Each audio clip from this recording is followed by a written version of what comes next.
feel like there's more to prepare for against them than maybe your average opponent, and maybe there's more that you haven't seen from them in a given game that maybe than with your average opponent?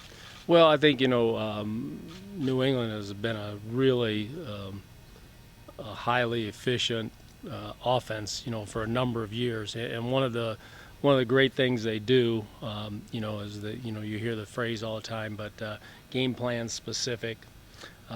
They can kind of morph in and out of things, I think, as well as anybody in the league. So you really have, a menu of things that they could do to you, and you kind of have to choose. Obviously, you don't have very long to practice anymore in these times, so you try to figure out what you think they might do based on things that have worked against you, things they've done. But in the end, you have to rely on your fundamentals. You got to rely on the core principles of your defense, and then adjust as the game goes along, which is really not much different than any game.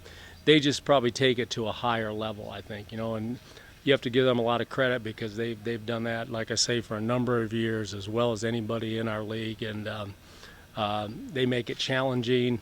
But I think in the end, you got to make sure you play good football, cleats in the ground, ready to roll, and go forward, and know you got to adjust sometimes. There's a lot of ebb and flow in these games, and you just gotta figure out on the run what's happening to you. You feel like in last year's game against them, you guys game planned and executed the game plan about as well as you can reasonably do against those guys? Well, I think every game is different, and like from any previous game, the things you want to take, regardless if you're playing New England or anybody else, is you want to be able to look at it, like I always tell you, honestly, and say, hey, these are things we did well, these were things we didn't do well. Some of them didn't hurt us, but they could hurt us in the future, and that's when I think your team can see that. That's when you got a chance to keep improving. So I don't really know that. I mean, there's a lot of things that happen in that game. And every game is so unique to itself, the circumstances that happen, the things that surround every series. So I think you have to be a little careful just saying, hey, that game was this, the game was this because of a lot of factors, and that's the challenge of any game, is you got to adjust to what's happening, not only on your side, but all the sides of the game, and that's one of the strengths New England has. They do a great job of that, I think. When you got Sean Smith back early in the season, what capability did that give your defense, and maybe you didn't have? Well, I just think Sean's a really good football player. He's played well for us, so I think he provided us a quote, a veteran presence. At the same time, Marcus was developing. So I think those two things coming together, really helped us, and of course it was offset, a little bit by the loss of Philip Gaines in there. But I thought, he came back, and he and Marcus have played, really steady, good, solid football for most of the season. So that was a big help to us. There's no question. Bob, you always talk about affecting the quarterback. Mm-hmm. So how do you do that with a guy that gets rid of the football so quick? I mean, how can you affect it's really hard. I mean, one, he's one of those guys that is brilliant on the field. He knows what to do with the football.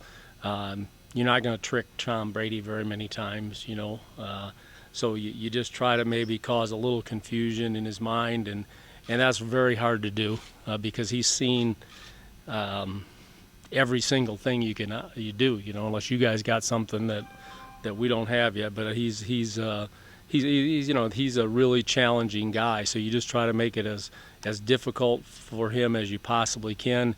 But in the end, all these things happening, the only thing I think you have to fall back on is you have to be able to play fast. You got to be able to stick your feet in the ground. You got to be able to plant, drive, and go. So you try to eliminate as many of the concerns that you think you might have, and just say, hey, fellas, we've been doing this for however many weeks. You know what we're doing. You know how we do it, and let's make sure that in the end we play the way we want to play.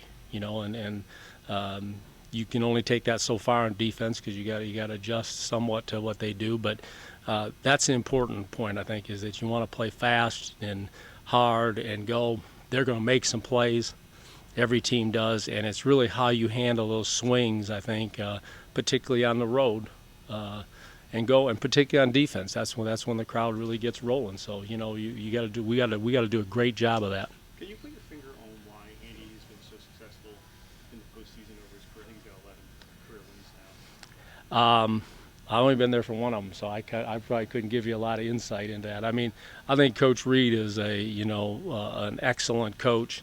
One of the great things in my view of him is that he has a great feel about our team. He has a great pulse on our team, and he kind of knows what to do.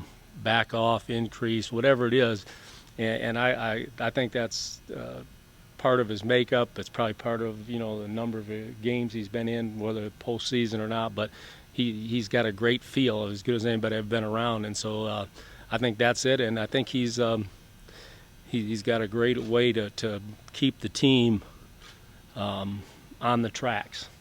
Does he change from the postseason, from the regular season? No, I don't think. I think that's one of his beauty. He is the same guy. The message is always the same. He's always got energy with it. He's got excitement with it, and I think the players respond because there's no gamemanship, in how he does it. It's just, hey, fellas, this is what we got to do. This is where we're at. This is what we could do if we really play this thing out the way we want to, and go like that. So I think that, anytime you're in a leadership position, I think the number one thing you have to have from the people that are following you is trust. And without trust, it's hard to lead, and people, there's rank and file, you're going to say yes and do it, but if you want to really follow somebody, you got to trust them, and I think our team and our coaches trust Andy. When you're a head coach, as you well know, you have a lot of bogeys on your radar screen, so to speak, but that ability to have the pulse of the team, how tough is that to develop?